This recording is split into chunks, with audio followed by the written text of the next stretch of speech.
So hey, it's me, Charles Bryce. Give you an update on my free energy redo of somebody else's thing that they made online.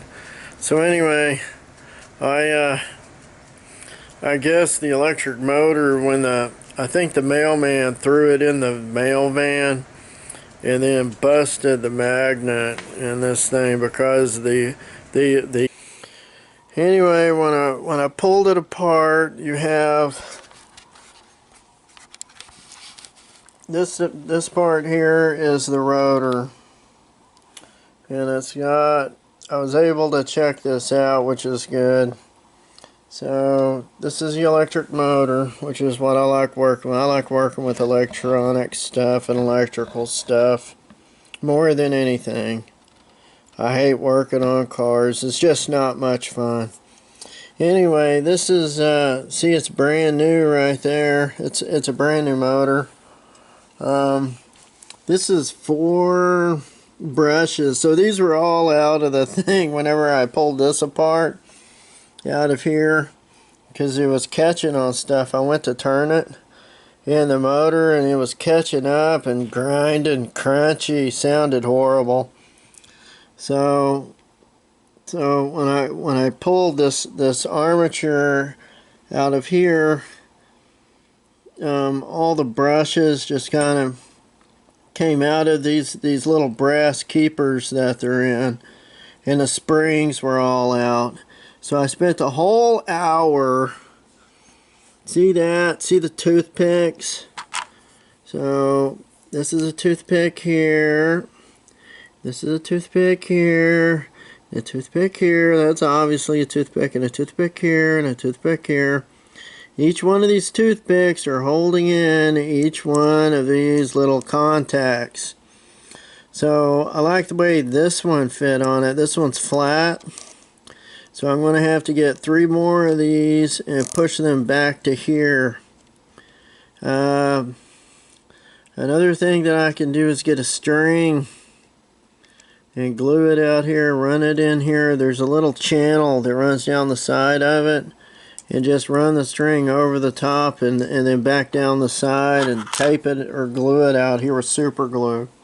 Then when I stick this back down in there, I have to take a pole or a pipe or something and hold this down in this base so it doesn't come up, because when I stick this over it the correct way, I have to review the video to see how it came out, because one side's wider than the other. And I'm not sure if the width is for this or for the bearing on the other end with the bushing. I'm thinking that the wider side is for this bushing here, which goes on the other side, and it's red bushing black. So on the shaft.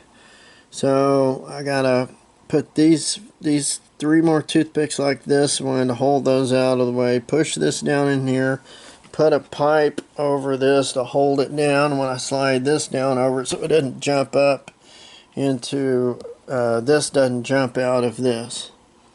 And I put that on. I screw that down on it. So once I get it down, down over it, it's okay. I can push all this down. This is going to hold this in place because these are iron.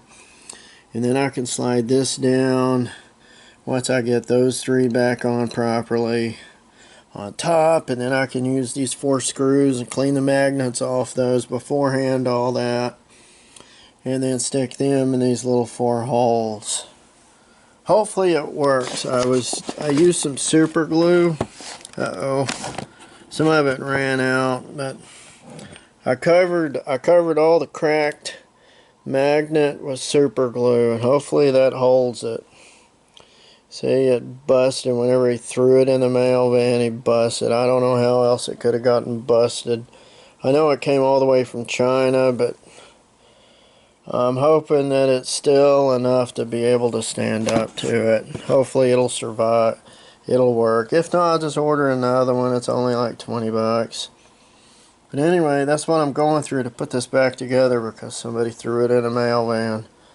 And it'll be another couple of more weeks, because this belt has teeth that are too wide for this pulley. I tried to find one that would work, and one of them, it was either the pulley or the belt, didn't have the right part number, so I had to take a wild guess at one of them, and it ended up being the wrong one.